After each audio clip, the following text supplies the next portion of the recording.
Ngayong araw, isang murang tattoo na naman ang ibibigay natin sa isang seaman all the way from Qatar na napanood daw ang mga videos ko sa FB, YouTube at TikTok. Kaya naman, dinayo niya na raw ako dito agad-agad dito sa studio para magpatusok.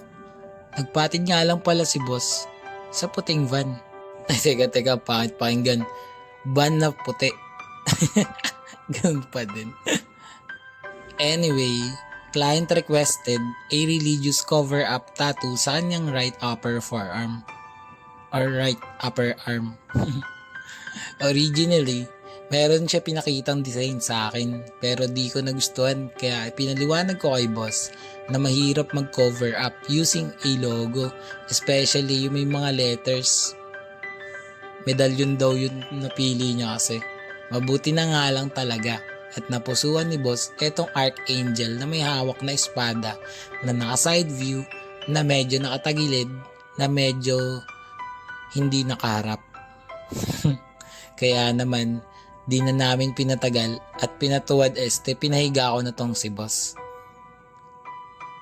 Ang client ko nga pala na to ay isang welder sa barko.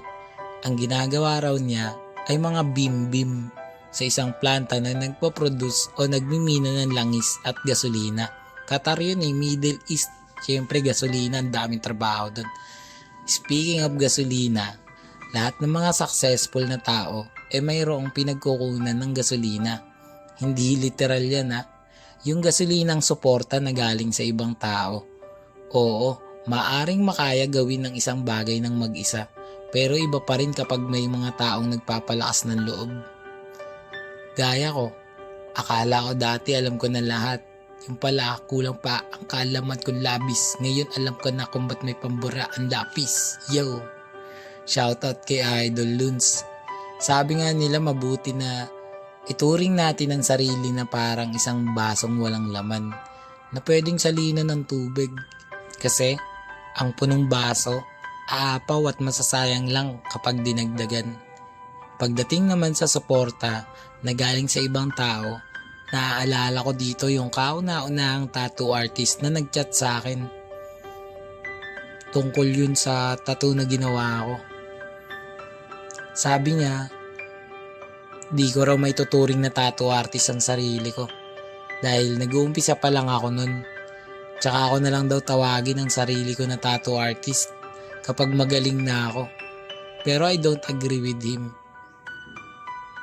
Hindi naman talaga ako nagpapapekto sa mga kagaya nito. Pero I just mentioned this person kasi para sa akin, dapat paligiran natin ang sarili natin sa mga taong handang mainig at sumuporta. Balik pala tayo dito sa tattoo session.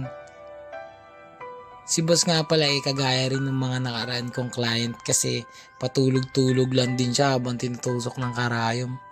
Ewan ko ba sa mga nagiging client ko?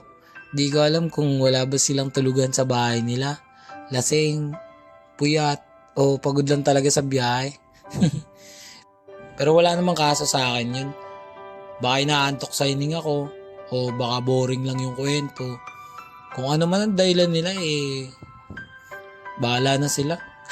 Importante hindi sila sumuko. Hindi sila nasaktan. Tsaka tapos yung tattoo, 'di ba? Teka, napahaba na naman tong kwento ko. Para sa ayaw ng mahabang kwento, kontakin nyo na ako sa FB page More Than Vlogs. Text at tumawag sa phone number ko 0970-825-0395 para sa murang tattoo. Haha. Bago matapos tong video, panoorin at alamin natin ang tattoo client review. Let's go! Boss, tapos na yung tattoo natin. Anong masasabi mo? Solid. Sino nga tong design natin? Archangel. Yun na, Archangel. Rate mo, boss, 1 to 10. 10. +1.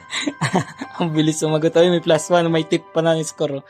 Tapos, tagasan ka pa nga, boss? Taga Pinilya. Yun, no? Anong trabaho mo, boss? Welder. Yan, welder yan si boss from Romblon. Ayun, tapos, ulit ka pa ba, boss? Ulit pa. Yun, no?